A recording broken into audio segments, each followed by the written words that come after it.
A gente se conheceu nessa paradinha do DJ Contest, né? E aí, quanta galera, né? Doeu ciático agora, só de lembrar a idade do Sim, porque tu tinha o quê? Tu tinha 17, 18, acho? Capaz, tenho quase a tua idade, né? Eu vim correndo atrás do prejuízo, eu vim correndo atrás. É que a vida foi um pouquinho mais difícil pra mim. Eu pareço que tem 40 anos, não parece, parece que ela tem uns 25, tá ligado? Tudo bem. E foi nessa época de DJ Contest que eu comecei a te acompanhar, te seguir, volta lá que eu quero tocar com esse cara. Ah, que legal. E a gente foi te acompanhando e, cara, tu faz muita coisa. E eu vi nos teus stories hoje, tu postou ontem, né? Que tu começou a tocar em eventos desde os 13 anos, eu fiquei muito curiosa. Como foi a tua infância? Foi baseada em música? Arte? Me conta. Cara, eu tive o prazer de ter um padrinho, Sandro. Olha que legal. Que o meu padrinho, padrinho mesmo, de família, tá ligado? O Dindo, ele é mestre de capoeira. Olha. Já vou adiantar o porquê do capu, então, já vou chegar lá. Tá ligado? E ele também, desde muito cedo, teve contato com a cultura da capoeira e, consequentemente, a cultura africana, a cultura brasileira, a cultura baiana também. Então, ele tinha cavaquinho. Olha. Ele andava fazendo na casa do meu avô, na praia, uma rodinha de samba. Sim. E eu lá com os meus 6, 7 anos olhava e dizia, tô gostando desse negócio. Violão pequenininho, sou pequenininho. Sim. Quando vem, encaixa. Aí ele viu que eu gostei muito e me deu um cavaquinho. Que legal. Com 7 anos. Dali pra frente, eu comecei a me interessar por instrumentos. Não tinha ideia que eu tava fazendo, com 7 anos. Só que eu tive também, e aí o universo conspirou pra, além do meu padrinho, o meu colégio americano, que eu estudei minha vida inteira, do maternal até o 3º ano do colégio. Que legal. O americano é um colégio muito cultural. Americano que, infelizmente, agora talvez deixe de existir. Mas tal qual o IPA. Mas é um colégio que sempre teve uma cultura muito forte, assim. Então tinha festivais de banda, tinha festival de cinema, festival de teatro. E eu sempre fui o metido da galera. Sempre fui metido. Sempre tem que ter o cara, né? Não, cara, eu era o cara do Grêmio Estudantil, era o cara líder de turma. Eu lembro que a galera abria sessão pra eu participar, porque eu era muito novo, mas eu queria ser líder de turma e não podia, só a partir do do 2º grau. E eu tanto insisti que eu consegui na 8ª série ser do Grêmio Estudantil e líder de turma. Olha só. Pra ter noção, assim, tudo que acontecia. Então, todos os festivais de banda que tinha no colégio, voltando uma casinha, eu comecei a fazer o Conservatório de Música, Léo Schneider. Sim. Que é um conservatório de música, ele é pensado pra pessoa ser maestro. Então tu começa a ter contato com todos os instrumentos. Sim. Muito cedo também.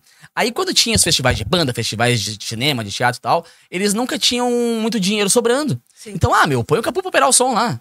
Põe o capu pra botar as músicas no intervalo, entendeu? Era pra botar a música. Isso ali com meus 12, 13. E aí eu comecei a me pilhar nisso. Além de ser o cara que tocava com a banda, também nos festivais, porque não tinha dinheiro. Tinha a banda de encerramento, sei lá. Tá faltando baterista, capu. Chama o capu, entendeu?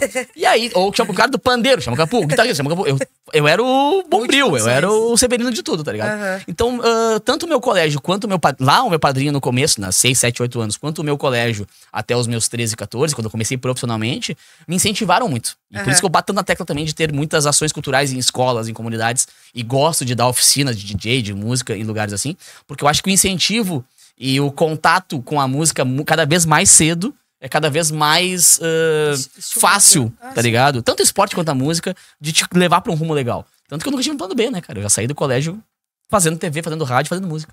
Fazendo tudo que tinha que fazer na Porque parte também artista. no colégio tinha muito essa questão de... Né, agora, passando mais uma casinha, no colégio tinha muita questão do Kazuca. Lembra do Kazuca? Sim, com certeza. Kazuca era o núcleo jovem da RBS. Mas isso, eu ia te perguntar, isso surgiu na época da escola ainda? Quando eu tava no colégio ali pro 2º grau já, primeiro, segundo, terceiro projeto? ano, cara, o Fernando Tornaim, que todos os podcasts eu tenho uma regra. Tem que falar que dele. Que é falar do Tornaim e falar do Fetter. Fernando Tornaim é o cara que inventou o Kazuca.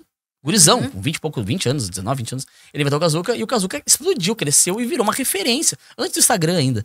Então, tipo, antes do Instagram existir, existiam os Kazucáveis, que eram os influencers de hoje. Sabe? Aqui no Rio Grande do Sul e tal. E eu, numa época, tinha o Fernando Jorege, que apresentava os programas do Kazuca na TV Com, na Rádio Atlântida e escrevia na 0 Hora. Sim. Ele saiu. E aí eles começaram a chamar a galera das escolas pra apresentar os programas. Cada dia era um. Só que assim, era um dia o Anchieta, um dia um Farroupilha, um dia o Rio Branco, um dia o Turbino, 5 dias americano. Porque eles queriam que eu fizesse vários, entendeu? Eles gostavam quando eu fazia. E aí eu me formei na sexta-feira e na quarta-feira eu tive uma entrevista lá e entrei. Só que o Kazuca ainda não era da RBS. Ele tinha uma parceria com a RBS. Sim. E depois de 4 anos trabalhando no Kazuca, como o Kazuca sendo independente ainda, a RBS comprou. E aí que eu entrei na RBS. E aí, sempre, se eu tenho esse celular, se eu tenho essa caneca, se eu tenho essa roupa, tudo é culpa do Tornaim. Porque o Tornaim me pegou na escola assim e falou, quer fazer? Tanto que eu dei uma palestra por muitos anos, que o nome da palestra era Sabe Fazer Não, Quer Fazer Quero. Que ele falou, cara, sabe fazer rádio? Não, quer fazer? Quero. Então tá. Bora lá. Ele viu algum talento e falou, meu, legal. Tá aqui o espaço. E como tinha esse salvo-conduto de, é uma galera de escola, se eu errasse, tava tudo bem. Tá, ok. Entendeu? Só que eu não errava muito. Com certeza. Então deu certo. E eu vinha pra cá, todas as férias de verão eu vinha pra Canoas, né? Lá do interior eu vinha pra cá, minha família daqui. E eu assistia muito Kazuca. Cara, tinha o Cartão TV Com, né? Nossa, a gente passava, tipo, era de tarde, às vezes passava as reprises, ficava assistindo e acompanhava. E não tinha a mínima ideia que um dia eu ia estar sentada com aquele cara que apresentava o programa, Mas quando eu via, meu amor, também eu não sabia que eu ia estar no Kazuca. Que loucura, e que o Kazuca foi a plataforma, né? Porque na época o YouTube era muito embrionário também, a TV Com é que dava espaço pra essas coisas. TV Com, amada, muita gente começou lá também, sabe? Com certeza. E, pô, e aí já se vão 27 anos na comunicação. Que loucura. Marco Fonseca, por que Marco Fonseca. Aí que a gente volta mais casinhas. Assim, meu mesmo padrinho, sempre, desde que eu nasci, literalmente, ele jogava capoeira e ele se formou e passou a ser mestre muito cedo. Quando eu tinha ali os meus 7 anos, mais ou menos. E aí eu comecei a me interessar muito. Ele me deu o primeiro berimbau, me botou o pandeiro na mão, tudo mais. Eu comecei, comecei a gostar. E aí eu comecei a jogar muito cedo. E aí eu comecei a me pilhar em querer compartilhar aquele conhecimento e me formei muito cedo na capoeira pra poder ser instrutor de capoeira. Depois, instrutor, professor e tudo mais. E aí eu comecei a dar aula em vários lugares. E, cara, ninguém sabia meu nome. Eu não tava na comunicação ainda. Sim. Então ninguém sabia aquele é o Marco. Não, o cara da capoeira lá, o cara da capoeira. Ninguém fala capoeira. Ela fala capoeira. Então, e como no Rio Grande do Sul, refrigerante vira refri, supermercado vira super, capoeira virou capu. E tinha o Mirk na época, lembra do Mirk? Não chegou a pegar o Mirk. O Mirk era tipo um chat. Sim. E aí precisava de um nick. E eu, velho. Capu. Capu. Já é. Eu botei, na real, na época era capoeira. Entrou capoeira lá, e virou capu. Galera no colégio, capu. Então, nos lugares que eu dava aula, e também no meu colégio, que eu também dava aula de capoeira no americano, eu virei o capu.